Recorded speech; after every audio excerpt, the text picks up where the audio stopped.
प्रथमस्कन्धः अथ प्रथमोऽध्यायः।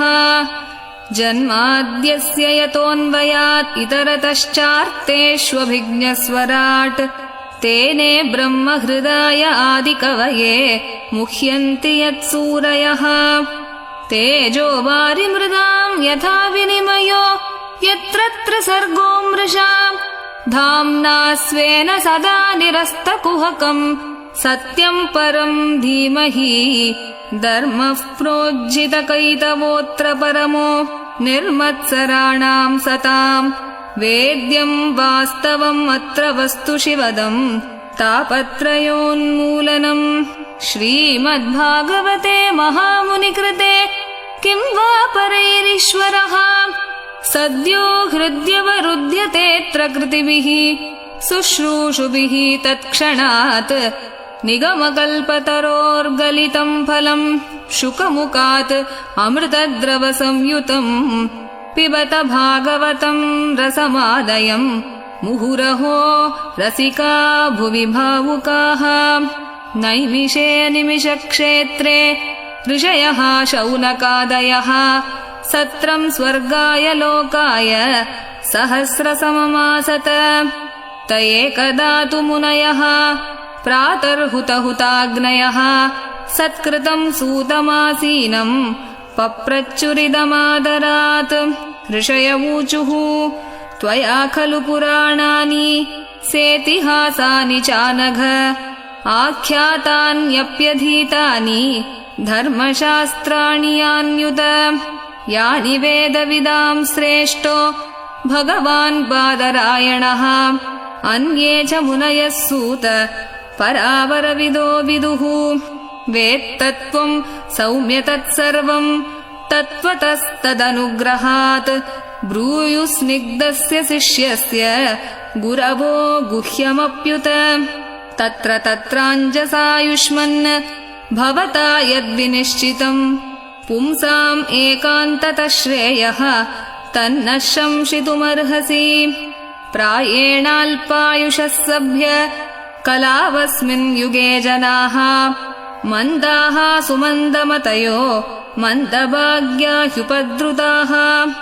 भूरीणि भूरि कर्माणि श्रोतव्यानि विभागशः अतः साधोऽत्र यत्सारम् समुद्धृत्य मनीषया ब्रूहि नः श्रद्ददानानाम् येनात्मा सम्प्रसीदति।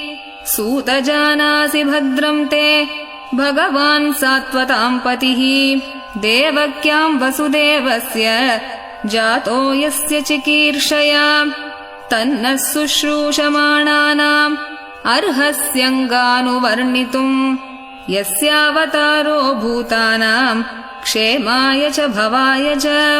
आपन्नः संसृतिम् घोराम् यन्नाम विवशो गृणन् ततः सद्यो विमुच्येत यद्भिबेति स्वयम् भयम्। यत्पादसंशयाः सूत मुनयः प्रशमायनाः सद्यः पुनन्ति उपस्पृष्टाः स्वर्धुन्यापोऽनुसेवया। को वा भगवतस्तस्य पुण्यश्लोकेऽड्यकर्मणः शुद्धिकामो न शृणुयात् यशः कलिमलापहम्।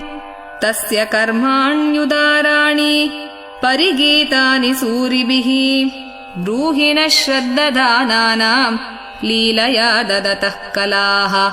अथाख्या हि हरेर्धीमन् अवतारकथाः शुभाः लीला विददत स्वैरम् ईश्वरस्यात्ममायया। वयम् तु न वितृप्याम उत्तमश्लोकविक्रमे यच्छृण्वताम् रसज्ञानाम् स्वादु स्वादु पदे पदे। कृतवान् किल वीर्याणि सह रामेण केशवः अतिमर्त्यानि भगवान् गूढः कपटमानुषः। कलिम् आगतमाज्ञाय क्षेत्रेऽस्मिन् वैष्णवे वयम् आसीना दीर्घसत्रेण कथायाम् सक्षणा हरेः।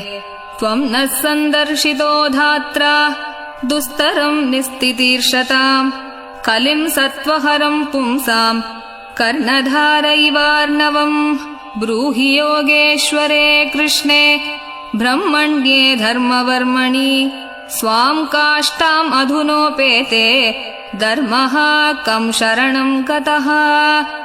इति श्रीमद्भागवते महापुराणे पारमहंस्यां संहितायां प्रथमस्कन्धे प्रथमोऽध्यायः।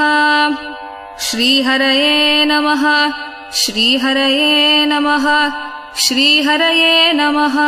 गोपिका जीवनस्मरणं गोविन्द गोविन्द। सद्गुरुनाथ महाराज की जय।